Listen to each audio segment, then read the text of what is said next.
O cursor piscava na tela preta. 3 da manhã em São Paulo.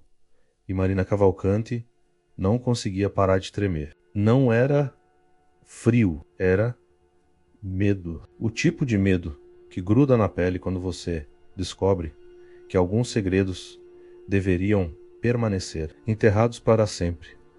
Ela havia encontrado algo que não deveria existir. Um arquivo simples assim. Mas esse arquivo continha nomes, datas, coordenadas geográficas e algo muito pior.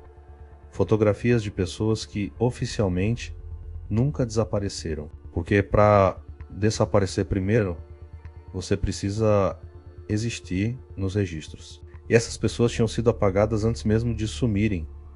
Marina não era policial, nem hacker, nem jornalista investigativo. Era analista de dados em uma empresa de tecnologia. Sua vida resume-se a planilhas, cafés requentados e reuniões intermináveis sobre métricas de engajamento. Até aquela terça-feira em que recebeu um e-mail estranho. O remetente era uma sequência aleatória de números e letras. O assunto estava em branco. O corpo da mensagem continha apenas um link e uma frase. Você já se perguntou quantas pessoas somem sem deixar rastro? 47 mil por ano só no Brasil. Mas eu estou falando das que nunca existiram. Qualquer pessoa sensata teria deletado aquilo imediatamente. Marina quase fez isso. Sua mão pairou sobre o botão de excluir por longos segundos. Mas havia algo na precisão daquele número. 47 mil. Específico demais para ser inventado. Vago demais para ser verificável. Ela clicou, link a levou para uma página que exigia o navegador Tor. Marina conhecia a Dark Web apenas por reportagens sensacionalistas e séries de televisão. Sabia que era um lugar onde coisas ilegais aconteciam, onde identidades se dissolviam em camadas de criptografia. Nunca imaginou que um dia estaria baixando o software necessário para acessá-la. A instalação levou minutos que pareceram horas. Quando finalmente conseguiu abrir o link novamente, encontrou-se diante de uma interface minimalista, preta, com letras brancas, um único campo de busca e uma mensagem. Digite o que você procura, mas cuidado, algumas respostas transformam quem as encontra. Marina digitou a primeira coisa que lhe veio à mente. Desaparecidos Brasil. Que surgiu na tela fez engasgar. Não eram estatísticas oficiais. Não eram reportagens conhecidas. Era uma lista, nomes, idades, últimas localizações conhecidas. Mas o perturbador não era a lista em si. Era a coluna adicional que cada entrada possuía status de existência U, a maioria marcada como nunca registrado. Como assim nunca registrado? Marina clicou em um dos nomes ao acaso. Lucas Mendonça, 17 anos, última localização. Guarulhos, status de existência. Nunca registrado. Ao lado, um ícone de pasta. Ela clicou. Fotografias, dezenas delas. Lucas em diferentes momentos da vida. Criança sorrindo com um cachorro. Adolescente em uma festa. Trabalhando em uma oficina mecânica. Mas quando Marina tentou fazer uma busca reversa das imagens no Google, nada apareceu. 0 resultados. Como se aquelas fotografias nunca tivessem existido na internet antes. Ela verificou mais 3 nomes. Mesmo padrão. Pessoas com vidas documentadas em centenas de fotos, mas sem nenhuma presença digital verificável. Sem perfis em redes sociais. Sem registros de nascimento acessíveis. Sem notícias sobre desaparecimento. Foi então que Marina notou um padrão nas datas. Todos haviam sumido em meses específicos. Janeiro, abril, julho e outubro. Sempre nos primeiros 10 dias desses meses. E sempre em cidades diferentes. Mas seguindo uma rota geográfica que desenhava uma linha quase perfeita de norte a sul do país, seu telefone vibrou. Número desconhecido. Marina atendeu sem pensar. Silêncio do outro lado. Depois, uma voz distorcida, claramente alterada por software. Você abriu o arquivo. Marina desligou imediatamente, o coração batendo tão forte que ela podia ouvi-lo nos ouvidos. Como alguém sabia que ela havia acessado aquilo? O arquivo tinha algum tipo de rastreador? Ela era estúpida o suficiente para não ter pensado nisso antes. O telefone vibrou novamente. Mensagem de texto do mesmo número. Não desligue. Estou tentando te ajudar. Você tem 3 horas antes que eles descubram que você acessou. Delete tudo e suma, ou continue e descubra porque 47.000 não é um número aleatório. Sua escolha. Marina olhou para a tela do computador. Olhou para o telefone. Olhou para a janela de seu apartamento, onde a cidade dormia inconsciente de quantos horrores se escondiam em seus algoritmos e servidores secretos. Ela deveria desligar tudo, formatar o computador, talvez até mudar de cidade, mas havia algo naquela lista. Aquelas pessoas tinham existido. Alguém as havia fotografado, conhecido, talvez amado, e agora estavam apagadas, como se nunca tivessem respirado. Marina começou a baixar tudo que conseguiu. Arquivos, fotos, documentos. Transferiu para 3 pendrives diferentes. Depois deletou o histórico. Limpou o cache. Desinstalou o Tor quando terminou. O apartamento estava mergulhado naquela luz cinzenta que precede o amanhecer. Ela não dormiu. Como poderia, em vez disso, começou a analisar os dados que havia coletado. Marina era boa com padrões. Era o que fazia profissionalmente. E ali havia padrões demais para serem coincidência. As datas formavam um ciclo perfeito de 90 dias. As localizações seguiam rotas de rodovias federais. E os nomes, quando organizados alfabeticamente, revelavam algo impressionante. As iniciais formavam sequências. LM, MM, NOS, como se alguém tivesse coletando pessoas seguindo uma ordem específica, mas coletando para quê? Marina passou os dias seguintes em um estado de paranoia funcional. Ia ao trabalho, fingia normalidade, voltava para casa e mergulhava nos arquivos. Descobriu que muitos dos desaparecidos tinham algo em comum. Eram pessoas em situação de vulnerabilidade social, moradores de rua, imigrantes indocumentados, jovens fugitivos, pessoas que o sistema já havia falhado antes de desaparecerem completamente. Na quinta noite de investigação, Marina recebeu outro e-mail, mesmo remetente, codificado. Desta vez, o anexo era um arquivo de áudio. Ela hesitou antes de abrir, mas a curiosidade já havia se transformado em obsessão. O áudio durava 3 minutos. Era uma gravação de má qualidade, cheia de estática, mas as vozes eram claras o suficiente. O próximo lote está confirmado para julho. Mesma rota, 15 unidades. Unidades, eles chamavam pessoas de unidades. E o comprador, internacional. Mesmo de sempre, pagamento em cripto, sem rastreamento, documentação limpa.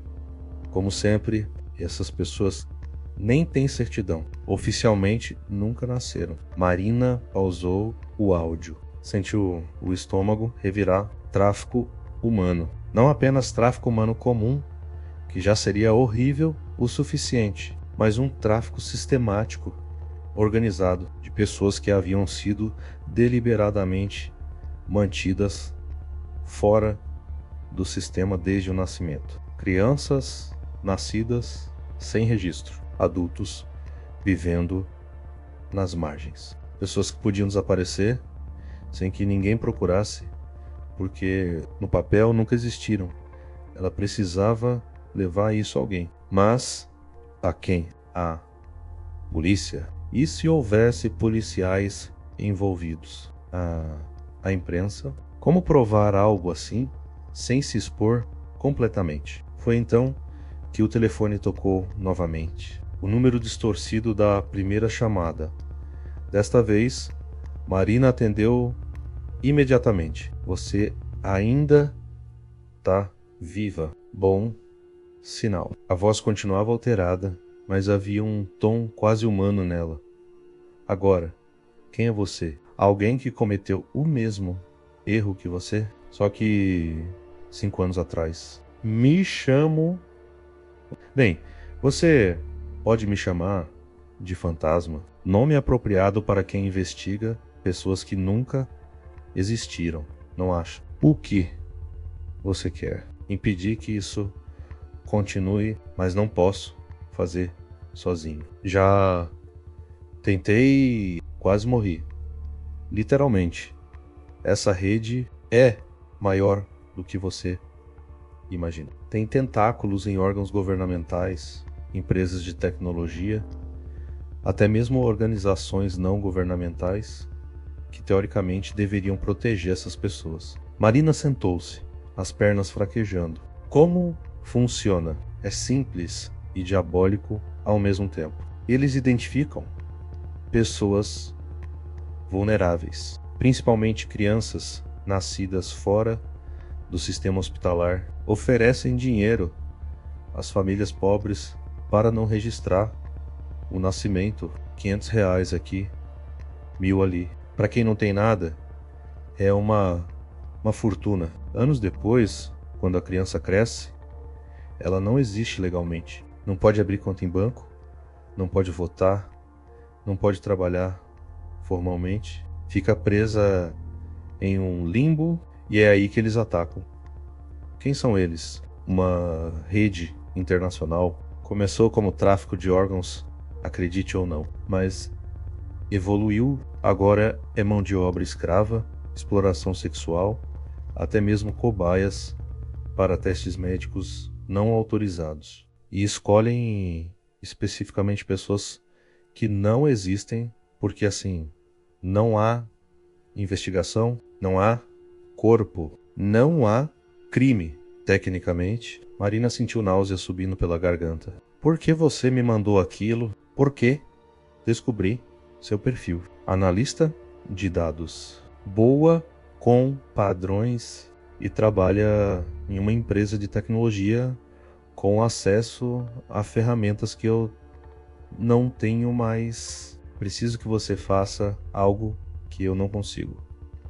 O que? Conecte os pontos. Eu tenho peças do quebra-cabeça, mas não consigo montar o quadro completo. Esses arquivos que você baixou são apenas uma fração. Há outros servidores, outras listas. Preciso que você use sua expertise para traçar a rede completa. Encontrar os nomes reais das pessoas por trás disso. Isso é loucura. Eu poderia morrer, sim, mas 47 mil pessoas por ano morrem de qualquer forma. Ou pior, vivem em condições que fazem a morte parecer misericórdia. Você pode fingir que não viu nada, deletar tudo, voltar para sua vida normal. Ou pode fazer algo que realmente importa. Antes de pensar demais, você que está acompanhando essa história, me conta de onde você está assistindo. Escreve aí nos comentários sua cidade. Quero saber quem está acordado comigo nessa madrugada investigativa. Marina desligou e ficou olhando para o telefone por longos minutos. Depois olhou para os pendrives sobre a mesa. 3 pequenos objetos de plástico que continham evidências de um dos crimes mais elaborados e horríveis que ela jamais poderia imaginar. Ela pensou em sua vida antes daquele e-mail. Segura, previsível, entediante, talvez mais segura. E pensou naquelas pessoas, nas fotografias, Lucas Mendonça, 17 anos, sorrindo com um cachorro. Onde ele estava agora? Ainda vivo? Já havia pensado em desistir, em aceitar que sua vida não tinha valor porque o governo disse que ele não existia? Marina abriu o laptop, começou a trabalhar. Os dias seguintes foram um borrão de código, planilhas e insônia. Marina desenvolveu um algoritmo para cruzar os dados que Fantasma havia enviado com informações públicas. Buscou por padrões em registros de importação e exportação. Rastreou empresas de fachada, seguiu trilhas de dinheiro através de transações em criptomoedas e encontrou algo aterrorizante. A rede não era apenas brasileira, era global, havia conexões com organizações em 17 países diferentes. E no centro de tudo estava uma empresa aparentemente legítima, Global Care Solutions, uma multinacional de recursos humanos que alegava conectar trabalhadores a oportunidades no exterior. Marina acessou o site da empresa. Parecia absolutamente normal, depoimentos de clientes satisfeitos, certificações internacionais, até prêmios de responsabilidade social. Mas quando ela hackeou o sistema interno, usando técnicas que Fantasma havia ensinado, encontrou a verdade. Global Care Solutions tinha 2 sistemas. Um público com operações legítimas de recrutamento e outro oculto, acessível apenas através de protocolos específicos, onde pessoas sem documentação eram catalogadas, avaliadas e vendidas. Sim, vendidas.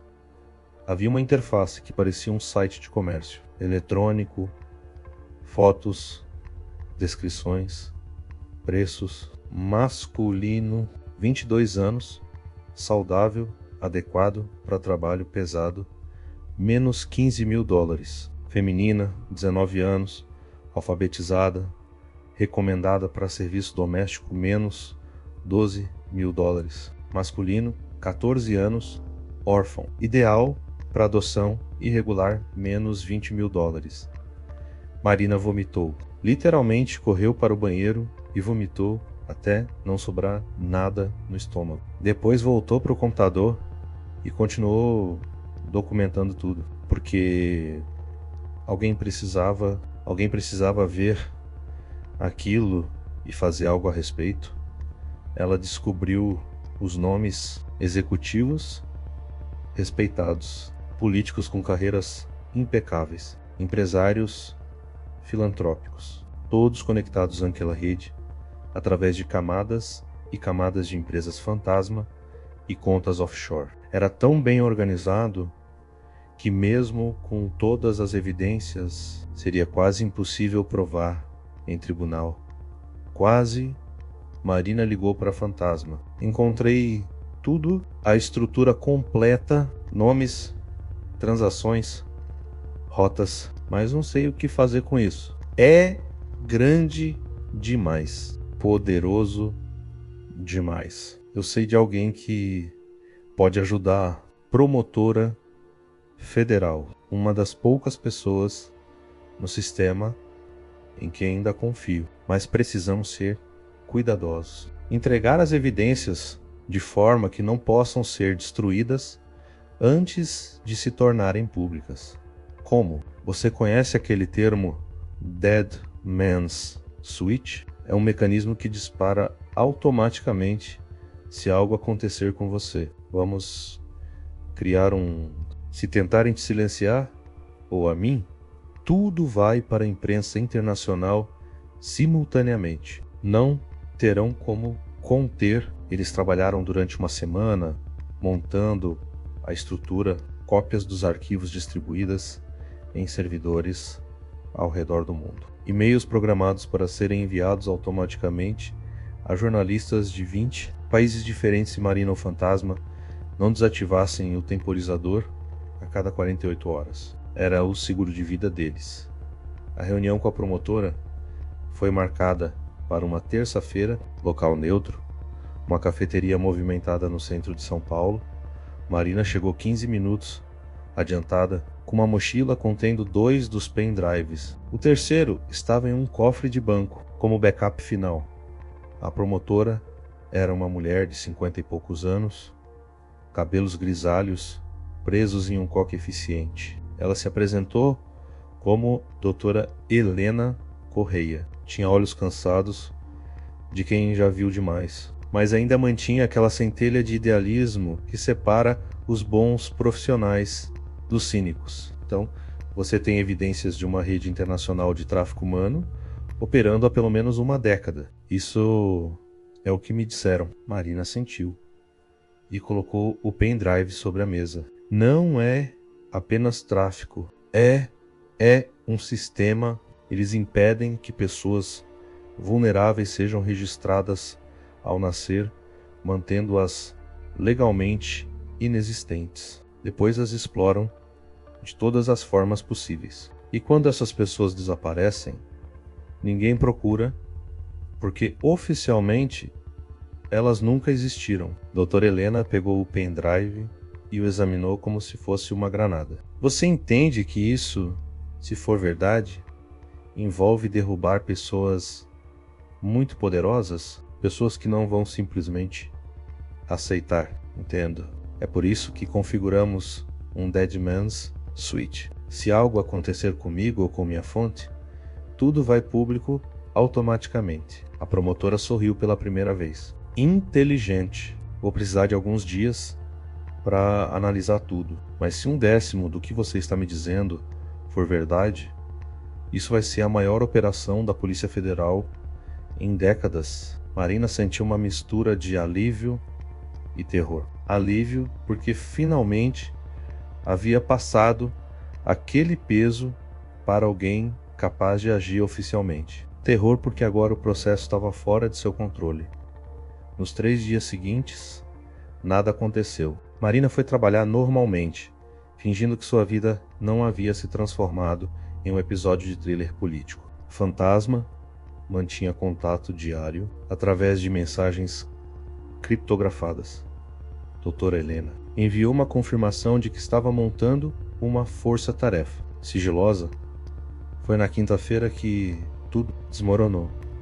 Marina estava voltando do trabalho quando notou um carro seguindo Saddam preto, vidros escuros. Ela acelerou, o carro acelerou também. Ela virou em uma rua lateral, o carro virou junto, pânico puro inundou seu sistema. Marina pisou fundo no acelerador, passando sinais amarelos, fazendo conversões bruscas. O carro continuava atrás. Ela pegou o telefone para ligar para a polícia e então percebeu a burrice que seria. E se fossem policiais no carro? E se a ligação apenas confirmasse sua localização? Em vez disso, ela ligou para Fantasma. Estou sendo seguida. Onde você está? Avenida Paulista, sentido Consolação, há um shopping 2 quarteirões à frente.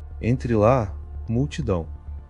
Câmeras não vão te pegar em público. Marina seguiu a instrução. Estacionou desajeitadamente no shopping, pegou apenas a bolsa e correu para dentro. Olhou para trás. O Saddam havia parado na entrada do estacionamento, mas ninguém desceu. Ela se perdeu na multidão, entrando em lojas aleatoriamente, pegando escadas rolantes em direções diferentes. Quando finalmente se sentiu minimamente segura, entrou em um banheiro e trancou-se em uma cabine. Mãos tremendo, ela enviou mensagem para o Fantasma. Conseguia entrar no shopping, mas eles sabem como? Sabem? A resposta demorou eternos 5 minutos. Vazamento. Alguém na equipe da promotora. Vou te buscar. Fica aí. Marina passou a hora seguinte em estado de alerta máximo. Cada pessoa que entrava no banheiro fazia seu coração disparar Quando finalmente recebeu a mensagem de que fantasma estava na porta do shopping, ela saiu devagar, observando cada sombra. Foi quando viu um rosto familiar nas câmeras de segurança do estacionamento, transmitidas em um monitor perto da saída. Um dos homens que havia seguido, ela estava parado, próximo ao seu carro, e ele estava colocando algo embaixo do veículo. Bomba. A palavra surgiu em sua mente com clareza cristalina. Eles iam explodir lá quando ela voltasse ao carro. Marina correu na direção oposta para uma saída lateral. Fantasma estava esperando em uma moto. Pela primeira vez, ela viu o rosto dele, jovem, talvez 30 anos, com cicatrizes que contavam histórias que ela preferia não conhecer. Sobe. Agora. Ela obedeceu. A moto disparou no trânsito paulistano, zigue-zagueando entre carros com uma habilidade que sugeria muita prática em fugir. 20 minutos depois, estavam em um apartamento minúsculo, na zona leste. Paredes descascadas, mobília mínima, mas limpo e funcional. Um covil preparado para emergências. Isso significa que acabou? Marina perguntou, ainda tremendo da adrenalina. Eles sabem quem eu sou, sabem onde moro, sabem onde trabalho. Não necessariamente o Dead Man Suite ainda está ativo. Eles não podem te matar sem expor tudo, mas podem te assustar o suficiente para você desistir. Então, o que fazemos? Fantasma sento-se pesadamente em uma cadeira quebrada. Aceleramos tudo. Conversei com a doutora Helena.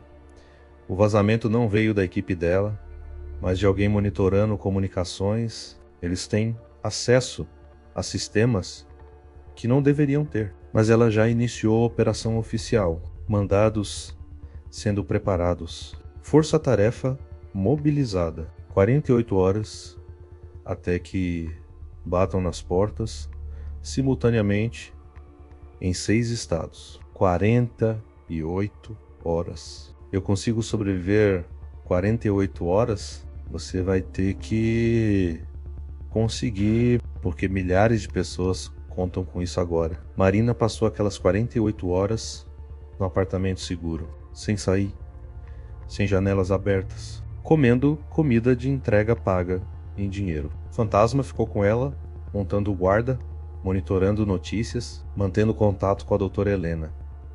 Foi durante a segunda noite que Marina finalmente perguntou: por que você? O que te fez começar isso tudo? Fantasma ficou em silêncio por tanto tempo que ela achou que ele não responderia. Então, com uma voz carregada de algo que poderia ser dor ou raiva, ou ambos, ele disse: meu irmão mais novo, Daniel, ele nasceu em casa. Minha mãe estava doente, sem dinheiro para o hospital. Um vizinho ofereceu R$500 para ela não registrar o nascimento. Disse que era para um programa social, que o dinheiro viria todo mês se ela mantivesse a criança fora do sistema. Minha mãe aceitou. Era isso ou não comer. Ele pausou, os olhos fixos em algum ponto distante. Daniel cresceu sem existir. Não pôde ir à escola formal, não teve vacinas. Quando ficou doente aos 14 anos, não conseguimos atendimento médico adequado, porque ele não tinha documentos. E quando desapareceu aos 16, ninguém procurou, porque como você procura alguém que nunca existiu? Você o encontrou? Partes dele em uma clínica clandestina de tráfico de órgãos na Bolívia. 3 anos depois, identifiquei pelas fotos que a clínica mantinha dos fornecedores. Marina sentiu lágrimas queimando os olhos. Sinto muito. Não sinta. Faça algo. É para isso que estamos aqui. Na manhã do segundo dia, às 6 horas, a operação começou. Marina e Fantasma assistiram pela televisão. Noticiário de última hora. Polícia Federal deflagra operação contra a rede internacional de tráfico humano. Mandados de prisão cumpridos simultaneamente em 6 estados. Imagens de helicópteros, equipes da SWAT invadindo mansões, executivos sendo levados algemados. A magnitude da operação era impressionante. Mais de 200 pessoas presas nas primeiras horas. Servidores apreendidos, documentos confiscados. Então veio a aperte que fez Marina sentir que tudo havia valido a pena. Imagens de pessoas sendo libertadas, homens, mulheres, crianças, alguns chorando, outros em estado de choque. Todos vivos. Não eram os 47 mil, eram 234, mas eram 234 vidas que tinham sido recuperadas do abismo. O telefone de Marina tocou.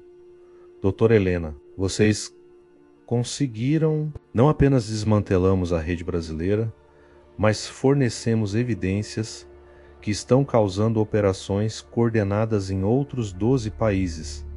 É monumental as pessoas que resgatamos, o que vai acontecer com elas. Processo de documentação emergencial. Algumas vão reencontrar famílias, outras vão precisar de apoio psicológico extensivo, mas pela primeira vez em suas vidas, elas vão existir oficialmente, vão ter nomes em cartórios, CPF, direito de existir. Marina desligou e olhou para Fantasma. Ele estava chorando silenciosamente, talvez pensando no irmão, talvez pensando em todas as pessoas que não puderam ser salvas, talvez apenas sentindo o peso de 5 anos de luta, finalmente produzindo resultado nos meses seguintes. O caso explodiu na mídia internacional. Jornalistas de todo mundo cobrindo o julgamento, documentários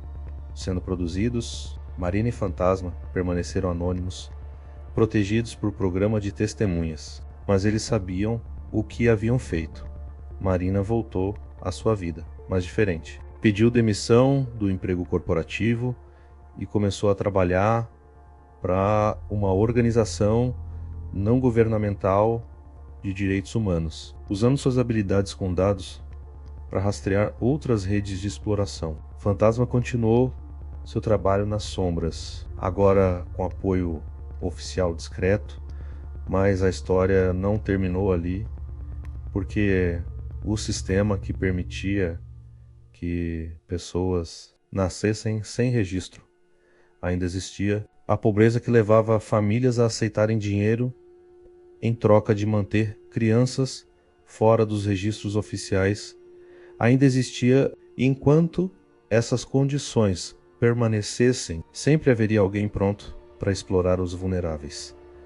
Uma noite, 6 meses depois da operação, Marina recebeu outro e-mail codificado. Seu coração disparou. Seria um novo caso? Uma ameaça. Ela abriu com mãos trêmulas.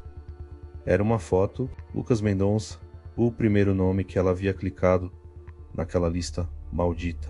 Ele estava sorrindo, segurando um documento, uma certidão de nascimento, finalmente, oficialmente, existindo. Anexado à foto, uma mensagem curta. Obrigado por me fazer real. Marina sorriu, através das lágrimas. Não haviam salvado todos, não haviam consertado o sistema todo, mas haviam feito diferença, haviam transformado sussurros esquecidos em gritos que não podiam mais ser ignorados. E às vezes, em um mundo tão quebrado, isso era tudo o que se podia pedir. Ela olhou pela janela do apartamento. A cidade continuava sua dança caótica. Milhões de vidas entrelaçadas, cada uma com sua história, seus segredos, suas dores. Quantas outras pessoas ainda estavam presas em limbos legais? Quantas ainda precisavam ser encontradas? Marina ligou o computador. Tinha trabalho a fazer, porque agora ela sabia a verdade. Os sussurros nunca são realmente esquecidos. Eles apenas esperam alguém corajoso o suficiente para ouvi-los. E você que chegou até aqui comigo, me conta nos comentários. Qual parte dessa história te impactou mais? Foi descobrir que pessoas podem legalmente não existir? Foi a rede de tráfico internacional? Ou foi a coragem da Marina e do fantasma? Quero saber qual história vocês acham mais interessante e por quê. Deixa aí sua opinião completa.